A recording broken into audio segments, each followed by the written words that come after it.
Giving you the latest update on today's storm so far. We really just kind of want to walk you through. So far, everything in our viewing area has pretty much stayed below that severe threshold, which is good for us, obviously, as these storms start to truck pretty quickly towards the northeast now at about 60 miles per hour. So I think we're going to see a lot more action and develop happening just east of the city and moving into southern Mississippi as soon as these storms get to about I-55. So if you are in our viewing area and you live a little bit further east and north of here, north of I-12, well, still stay vigilant because, again, that's where that potential risk starts to climb a little bit. I do want to point out, as you see here, looking at your full screen, that we still sit underneath a tornado watch until 8 o'clock this evening. This system has had a history of producing some very large tornadoes around Monroe.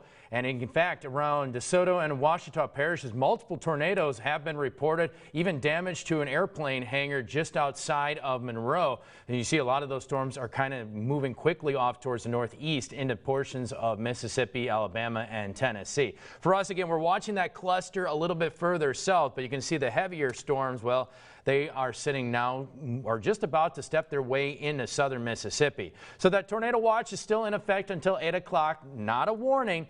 A watch just means that all the ingredients are there, meaning that the atmosphere is set up for possible tornadic development.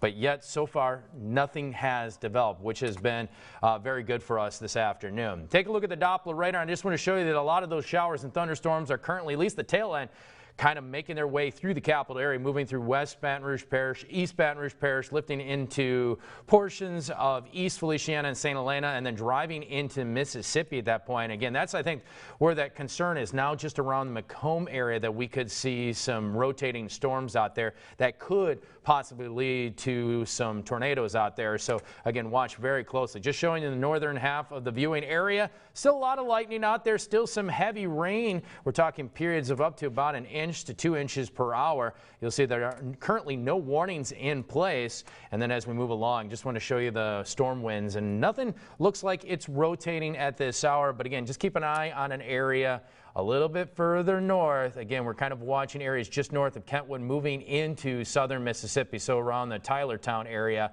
obviously that's the area of concern currently. A little bit further south, we got a couple storms now, mainly just to the west of Plaquemine, Bruley, Addis, and then moving over towards the White Castle area. No warnings for areas south of the I-10, I-12 corridor.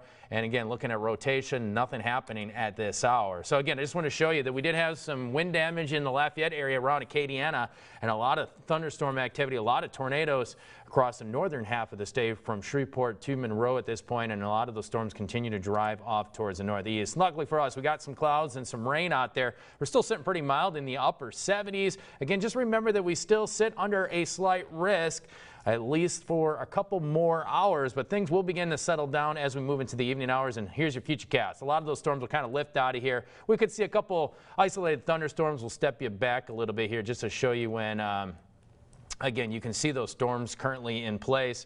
And main thing is, if we slow it down a little bit here, you'll see that the next batch should be arriving probably around 7, 8 o'clock this evening. However, I think the severe threat should once again be for northern portions of our viewing area and then quickly sliding through. So once again, just stay weather aware. There still is that potential that we could see an isolated tornado. However, the greatest threat is now starting to lift a little bit further north.